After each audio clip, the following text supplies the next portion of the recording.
तो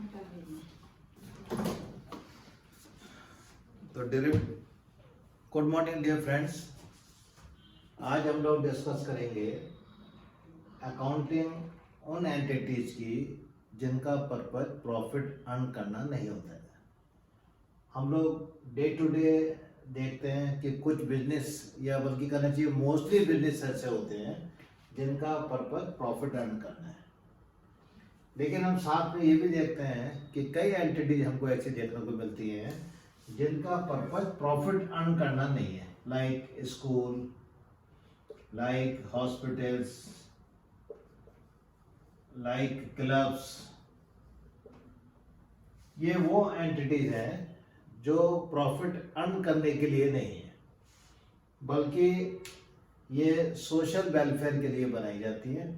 जैसे स्कूल का पर्पज है एजुकेशन देना, हॉस्पिटल का पर्पज है हेल्थ सर्विसेज प्रोवाइड करना, क्लब्स स्पोर्ट्स क्लब भी होते हैं, और जो आपके सोशल सर्विस के क्लब हैं लायंस क्लब या रोटरी क्लब, ये सब ऑर्गेनाइजेशंस जो भी एक्टिविटीज करते हैं उसका पर्पज कभी नहीं होता है कि साल के एंड में हमको प्रॉफिट हो। लेकिन अगर पर्पज प्रॉफिट अर्न करना नहीं भी है तो इसका मतलब ये नहीं है कि इनके लिए अकाउंटिंग जरूरी नहीं है। इनके लिए भी अकाउंटिंग उतनी ही जरूरी है जितनी प्रॉफिट मेकिंग एंटिटीज के लिए होती है। अकाउंटिंग करने का इनका पर्पज क्या है? इनका पर्पज है कि इनको मालूम होना चाहिए कि हमने जो भी साल भर में एक्टिविटीज करी उससे हमारे पास किस किस सोर्स से पैसा आया और वो पैसा हमने कहाँ का स्पेंड किया। तो इस पर्पज से जो अकाउंट्स मेंटेन करते हैं और इनके जो फाइनेंशियल स्टेटमेंट होते हैं उन फाइनेंशियल स्टेटमेंट में सबसे इंपॉर्टेंट होता है रिसीट एंड पेमेंट अकाउंट। दूसरा ये लोग बनाते हैं इनकम एंड एक्सपेंडिचर अकाउंट। ये लोग कभी भी प्रॉफिट एंड लॉस अकाउंट नहीं बनाते हैं, बल्कि ये बनाते हैं इनकम एंड एक्सपेंडिचर अकाउंट। और तीसरा स्टेटमेंट जैसा कि नॉर्मल हर बिजनेस में बनता है, that is called balance sheet. Receipt and payment account की बात करें तो it is a summary of their cash book. किस किस सोर्स से पैसा रिसीव हुआ और कहां कहां उस पैसे को इन्होंने खर्च किया, इसकी जो समरी बनती है वो समरी हम रिफ्लेक्ट करते हैं रिसीट एंड पेमेंट अकाउंट। अब जब रिसीट हमको हो रही है तो क्योंकि ये कैश बुक की समरी है, इसलिए हमें उस रिसीट में ये कोई मतलब नहीं है कि वो रिसीट किस फाइनेंशियल ईयर की है। मान लिया हम फाइनेंशियल स्टेटमेंट बना रहे हैं 2021-22 फॉर एग्जाम्पल, तो 2021-22 में जो भी हमें पैसा रिसीव हुआ, फॉर एग्जाम्पल स्कूल है तो जो हमें एंट्रेंस फीस आ रही है, एडमिशन फीस आ रही है, वो चाहे फाइनेंशियल ईयर 21-22 की हो, चाहे वो 19-20 की हो, चाहे हमारे पास एडवांस में 22-23 की आ गई हो, वो सब हमारी रिसीट साइड में दिखाई जाएगी। सेम वे में जो हम पेमेंट कर रहे हैं, चाहे वो पेमेंट कैपिटल एक्सपेंडिचर हो कि हमने कोई फर्नीचर खरीद लिया, कंप्यूटर खरीद लिया, कार खरीद ली, वो भी हमारा पेमेंट साइड में आएगा। और जो नॉर्मल हमारे रेवेन्यू एक्सपेंडिचर्स होते हैं, सैलरी पेमेंट करी, हमने कोई रेंट पे करा, हमने स्टेशनरी पे खर्चा किया, वो सब पेमेंट चाहे वो रेवेन्यू नेचर के हो और चाहे कैपिटल नेचर के हो, वो सब हमारी रिसीट एंड पेमेंट अकाउंट की समरी में शो करे जाते हैं। तो receipt and payment account is nothing but the summary of our cash book. जब हम इनकम एंड एक्सपेंडिचर अकाउंट की बात करते हैं तो यहाँ पर कंसेप्ट हमारा एक्रूअल बेसिस ऑफ अकाउंटिंग का हो जाता है। मींस जिस फाइनेंशियल ईयर के हम अकाउंट बना रहे हैं, मान लिया 21-22 के बना रहे हैं, तो 21-22 से रिलेटेड जो हमारी रेवेन्यू इनकम है और जो हमारा रेवेन्यू एक्सपेंडिचर है, चाहे हमने उसका पेमेंट करा है या पेमेंट नहीं करा है, मीन्स हमने सपोज करो 2 लाख का रेंट पे कर दिया और अभी हमें लास्ट मार्च का 20,000 का रेंट पे करना बाकी है, तो एक्सपेंडिचर में केवल 2 लाख नहीं आएगा, वहां पर आएगा 2,20,000। मीन्स एडजस्टमेंट भी हमें उसमें एडजस्ट करने पड़ते हैं। सेम वे में इनकम, मान लिया हमारे जो क्लब है, क्लब का जो मेंबर से सब्सक्रिप्शन आता है, वो सब्सक्रिप्शन 21-22 का हमारे पास 40 लाख रुपए आ चुका है, लेकिन कुछ मेंबर्स ने अभी अपना सब्सक्रिप्शन पे नहीं करा है, मीन्स 4 लाख रुपए का सब्सक्रिप्शन आउटस्टैंडिंग है।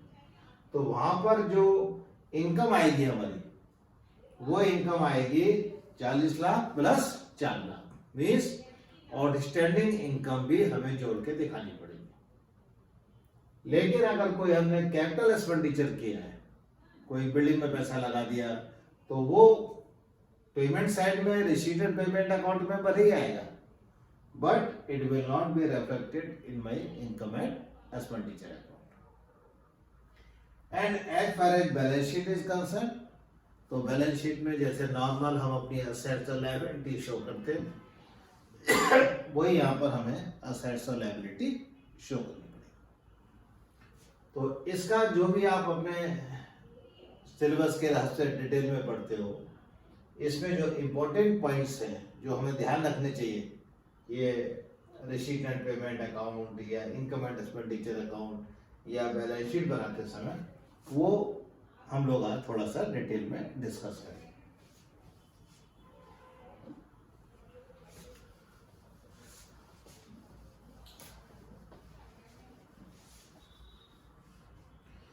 नॉट फॉर प्रॉफिट ऑर्गेनाइजेशंस में एक सबसे इंपॉर्टेंट कंसेप्ट होता है fund accounting. Fund accounting means, मान लिया स्कूल है, किसी ने हमको जो है वो 50 लाख रुपए दे दिए बिल्डिंग बनाने के लिए, तो ये 50 लाख रुपए हम अपनी उसी साल की इनकम डेट नहीं करेंगे कि हमारे पास डोनेशन से इनकम आ गई, बल्कि इस पैसे को अगर मैं 2021-22 के अकाउंट बना रहा हूं, तो 2021-22 में ये 50 लाख रुपए बैलेंस शीट में शो करे जाएंगे एज बिल्डिंग फंड, 50 लाख।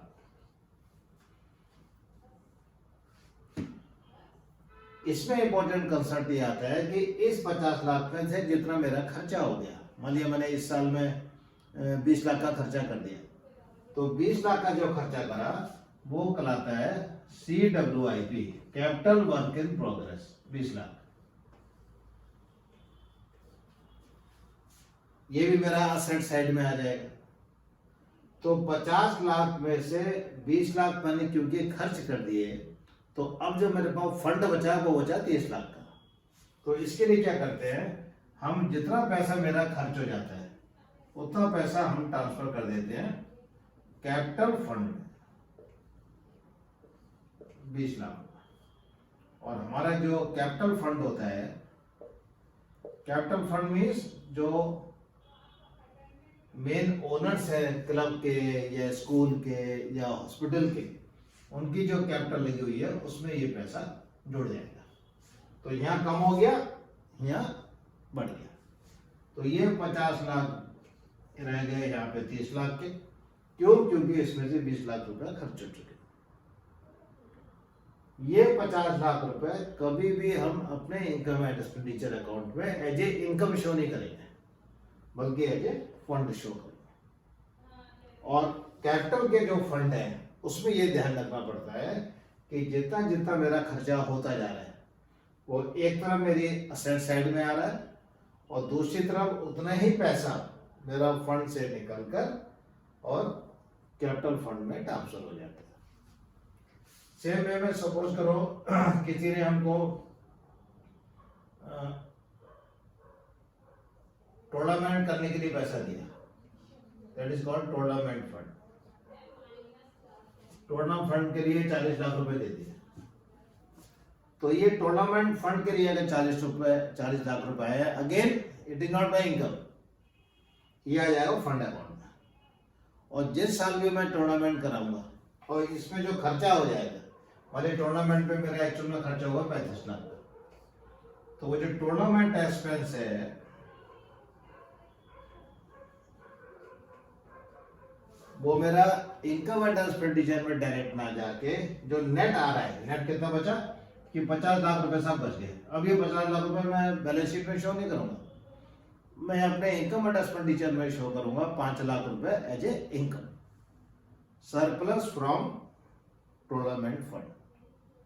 तो ये क्या होगा, ये जिस साल भी टूर्नामेंट मैंने कराऊंगा उस साल ये यहां से निकलकर पहुंच जाएगा मेरे income and expenditure account. Income and expenditure account में इनकम साइड में मैं शो करूंगा कि भाई टूर्नामेंट जो फंड था वो मेरा था सपोज करो 40 लाख का, टूर्नामेंट एक्सपेंस है मेरा 35 लाख का, और 5 लाख रुपए मुझको सरप्लस हो गया, that will be reflected in my income and expenditure. तो नॉट फॉर प्रॉफिट ऑर्गेनाइजेशंस में ये जो फंड अकाउंटिंग का कंसेप्ट है, ये बहुत ध्यान से देखने की जरूरत पड़ती है। ये हम फंड का जो पैसा हमारे पास आ रहा है, चाहे टूर्नामेंट फंड का पैसा आ रहा है, चाहे बिल्डिंग फंड का पैसा आ रहा है, इसको डायरेक्ट इनकम में ना लेके हम बैलेंस शीट में एज ए फंड शो करते हैं। अब इसमें से भी 2 फंड हो गए, एक मेरा असेट का फंड और एक मेरा टूर्नामेंट कराने का फंड। टूर्नामेंट मेरी रेवेन्यू की इनकम है,